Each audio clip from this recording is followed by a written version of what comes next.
Assalamualaikum warahmatullahi wabarakatuh. Saya Umar Khalid Asadani dengan NIM 19103010062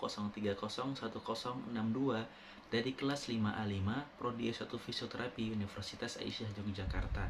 Pada video kali ini saya akan mempraktekkan bagaimana cara mengukur tes spesifik pada kasus-kasus yang berada di regio Wis dan Palang. Ada kasus carpal tunnel syndrome, kemudian De-Quervain syndrome, dan ada Trigger-Finger. Nah, untuk lebih lengkapnya, simak terus videonya. Yang pertama kita akan membahas terlebih dahulu CTS. Nah, CTS apa? CTS adalah carpal tunnel syndrome, di mana itu adalah kondisi medis yang terjadi akibat adanya penekanan pada saraf medianus yang terdapat di karpal. Nah, gimana kok dia bisa terjadi itu? Karena terjadinya penjempitan saraf medianus di terowongan karpal ini sehingga dia menyebabkan parestesia atau kesemutan, kemudian rasa baal dan hilang rasa seperti itu yang terjadi pada ibu jari, jari telunjuk, jari tengah dan setengah dari jari manis. Nah, gimana sih untuk mendapatkan atau mengetes secara spesifik dari kondisi CTS ini? Nah, di sini saya ada 4 tes spesifik yang akan saya lakukan kepada pasien. Yang pertama yaitu pada carpal compression test, di mana caranya yaitu minta tolong kepada pasien.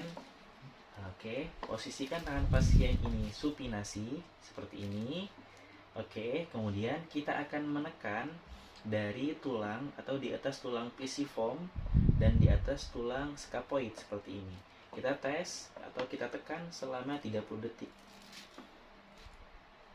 Nah, apabila setelah 30 detik ini kita lepas, kemudian pasien merasakan nyeri atau parestesia di ujung jari telunjuk, ibu jari, jari telunjuk, jari tengah, dan jari manis, maka bisa dikatakan pasien ini mengalami dari carpal tunnel syndrome.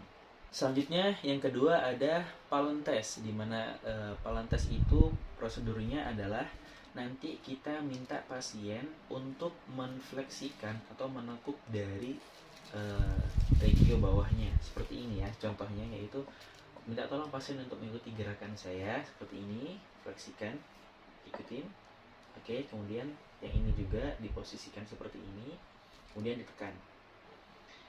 Lurus, tangannya yang lurus. Oke. Nah, ini Pallen test ini dilakukan selama 1 menit. Nah, apabila setelah 1 menit nanti pasien kemudian kembali normal lagi, dilepas, nanti dia merasakan kesemutan juga di 3 jari dan setengah jari yang keempat, maka bisa dikatakan pasien ini dia terkena dari CTS-nya. Selanjutnya ada reverse Pallen test. Kalau sekarang kebalikannya, bagaimana kebalikannya? Yaitu seperti ini gerakannya.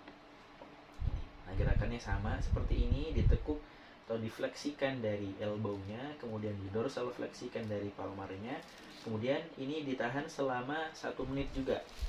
Nah, apabila setelah 1 menit ini pasien lepas, merasakan nyeri pada 4 jari, terutama 3 jari dan setengah jari yang keempat, maka pasien juga itu dia bisa didiagnosa mengalami CTS. Kemudian yang terakhir ada tunnel atau tunnel sign. Nah, gimana cara ngetesnya? Yaitu posisikan tangan pasien di atas meja ini, supinasi seperti ini, oke. Kemudian kita akan mengetuk-ngetuk dari terowongan karpalnya. Nah, setelah itu kita akan membalikkan atau membalikkan ke arah elbow atau ke arah atas, yang mana saraf medianus ini menginervasinya dari jari telunjuk. Kita balikkan ke arah elbow-nya. Nah, kalau di sini setelah kita lakukan ketukan-ketukan di terowongan karpal yang menginervasi dari saraf medianus ini, pasien mengalami parestesia atau kesemutan, rasa nyeri, rasa baal, hilang rasa, seperti itu, maka bisa dikatakan pasien bisa mengalami CTS atau carpal tunnel syndrome. Selanjutnya, yang kedua adalah De-Quervain syndrome, di mana ini sering terjadi pada regio Wis dan Palang. Nah, De-Quervain syndrome ini apa? Yaitu terjadinya nyeri ya pada processus toidelus radius, di mana itu terjadi akibat adanya inflamasi pada pembungkus tendon otot. Ada 2 otot. Yang pertama ada otot adduktor pollicis longus, dan ada extensor pollicis brevis. Di mana letaknya? Di sini. Ini processus stridulus radius gitu ya. Nah, ada dua cara, atau di sini saya menggunakan dua tes untuk melakukan tes spesifik pada pasien apakah dia positif mengalami D. Quervain syndrome atau tidak. Yang pertama ada Finkelstein test. Caranya bagaimana? Ya, yang paling aktif, yang paling baik adalah dilakukan secara 3 tahapan ya untuk Finkelstein test. Caranya bagaimana? Posisikan tangan pasien ini seperti ini, yaitu pronasi. Kemudian posisikan tangan pasien ini berada di ujung meja seperti ini ya, jadi menggantung. Nah, caranya bagaimana? Posisikan tangan pasien seperti ini, lurus dan agak sedikit menengkuk gini. Kemudian tahapan yang pertama yaitu dari Finkelstein test, yaitu minta pasien untuk ke bawah, tangannya ke bawah atau ulnar deviasi. Nah, baik. Apabila nanti dengan gerakan ini pasien mengeluhkan rasa nyeri atau parestesia di processus taludusnya ini, maka bisa dikatakan pasien mengalami D. Quervain syndrome. Ini tahapan yang pertama. Kemudian tahapan yang kedua bagaimana? Kembali normal. Tahapan yang kedua yaitu tangan fisioterapi memegang seperti ini dan menarik ke bawah ke arah ulnar deviasi. Jadi ada gerakan provokasi di sini. Oke. Nah, kalau gerakan seperti ini pasien mengeluhkan rasa sakit atau rasa nyeri pada processus stridulus dari radiusnya, maka sama diagnosanya adalah pasien mengalami D. Quervain syndrome. Kemudian tahapan yang ketiga bagaimana? Tahapan yang ketiga yaitu posisi awal, kita memegang atau handling kita di sini, kemudian kita menarik ibu jari ini ke bawah seperti ini. Nah, apabila pasien mengalami rasa nyeri juga atau rasa sakit pada processus stilulusnya ini, kita tekan. Nah, maka bisa dikatakan pasien ini dia mengalami dari D. Quervain syndrome.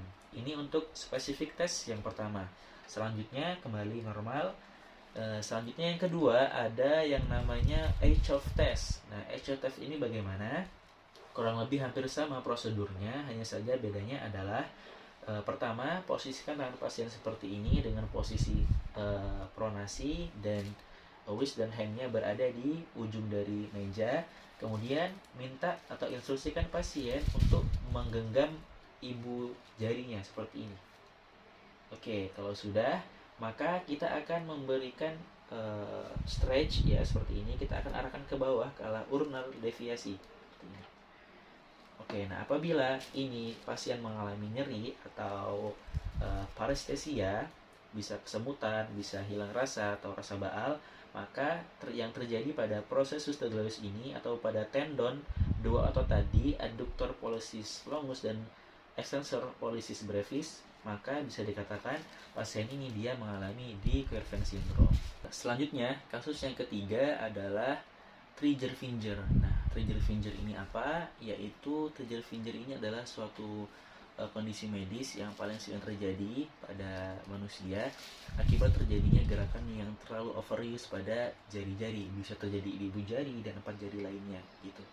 Nah, biasanya dia itu menyerang tendon-tendon dari jari-jari ini gitu. Akibat gerakan yang terlalu sering dan overuse itu tadi.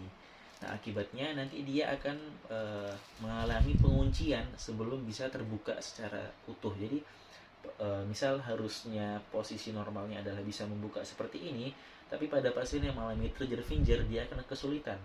Dari posisi menutup kebuka dia akan ada penguncian. Dan yang paling parah dia nggak bisa mengunci seperti ini karena adanya tendon yang menyempit atau yang membesar sehingga itu mengganggu dari kinerja dari sendinya gitu. Nah, di sini ada dua tes yang akan saya praktekkan kepada pasien. Yang pertama yaitu Trigger-Finger test. Nah, caranya bagaimana tes spesifik ini? Nah, contohnya adalah apabila yang mengalami Trigger-Fingernya itu adalah jari tengah, maka caranya seperti ini. Fisioterapi menekan atau menfiksasi di bawah dari jari ketiga pasien seperti ini. Kemudian instruksikan pasien untuk menekuk jarinya. Oke, sekali lagi. Oke, sekali lagi.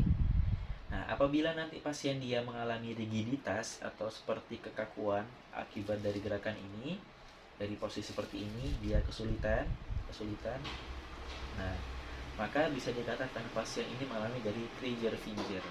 Selanjutnya yang kedua, tes spesifiknya bagaimana, yaitu instruksikan pasien untuk membuka tangannya dan menutup tangannya. Dilakukan sebanyak 5 kali. 1, 2, 3, 4, 5. Nah, oke, nah nanti apabila pasien ini dia ada salah satu dari keempat jarinya atau bahkan ibu jarinya ini dia mengalami rigiditas tadi atau kekakuan sehingga gerakannya yang abnormal harusnya bisa sempurna tapi kayak seperti ada yang tertahan begini. Nah, maka itu bisa dikatakan pasien mengalami dari Krieger-Finger. Demikianlah video yang bisa saya sampaikan dan saya praktekkan. Apabila ada kekurangan dan ada kesalahan dalam mempraktekkan, mohon maaf Pak, nanti mohon bisa dikoreksi dan bisa diperbaiki. Sekian dari saya. Wassalamualaikum warahmatullahi wabarakatuh.